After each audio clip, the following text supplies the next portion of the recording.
The Elf Story So Far. Our story began in Ardurn, a city divided, the wealthy east ruled by King Lathis, and the poor west ruled by his brother, King Tyrus. In the west a plague has fallen. To protect the wealthy east, King Lathis built a wall, isolating the west from the outside world and everyone, except a scientist named Elena, who was looking for a cure until she went missing.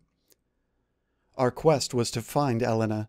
To succeed, we tunneled under the wall, wearing a gas mask for protection, and we got Elena back only after bribing an authority by covering up his indiscretions.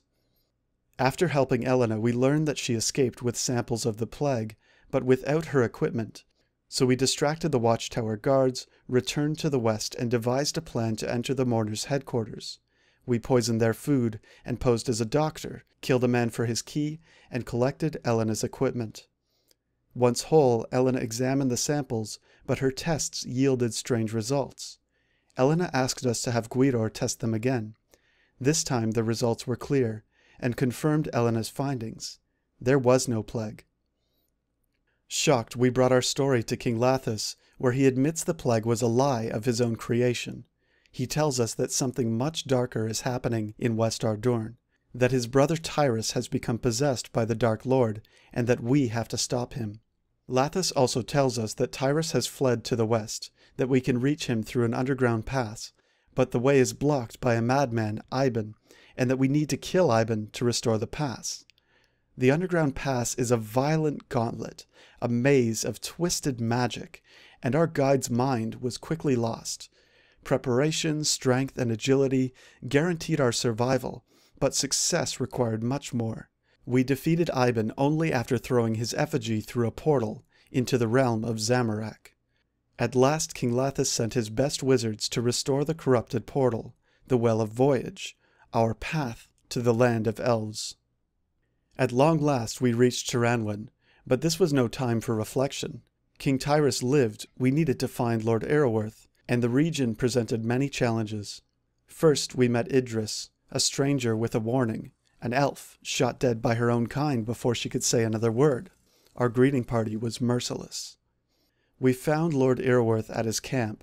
His tracker helped us to navigate the forest, and after finding King Tyrus's camp, Arrowworth gave us a book with some explosive ideas. However, killing a king is a precise science, even if you plan to use a bomb.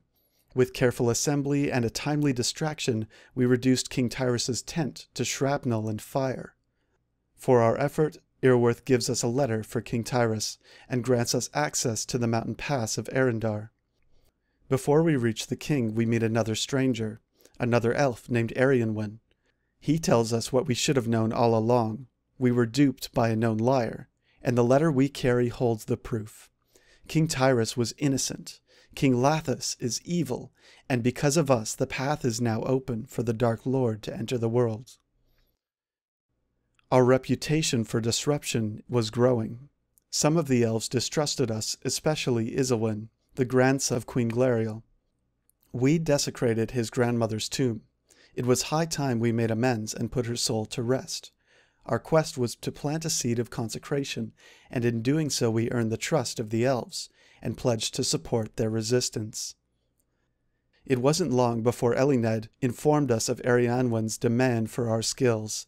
Even though King Lathis's ruse gave us the perfect cover to double-cross the elves, they now believed we would earn the trust of their enemy, dishonor that trust, and expose their secrets to the resistance. By what standard do these elves justify their own trust, when they expect us to exploit the trust of another? Assuming you're the good guy doesn't mean people won't betray you, and this tactical error may come back to haunt them. In one sense, Arianwen was right. Our talent for deception and subversion is legendary.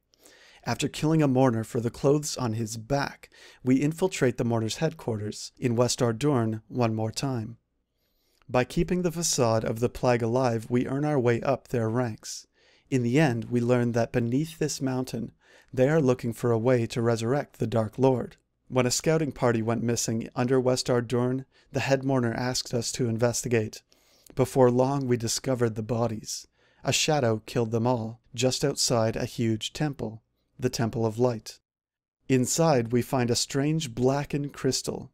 We return to Arianwen and learn the Temple of Light was built to contain a powerful magic, an altar, but the shadows and blackened crystal meant its defenses were down.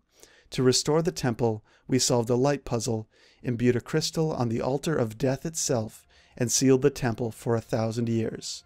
What's next is within the lights.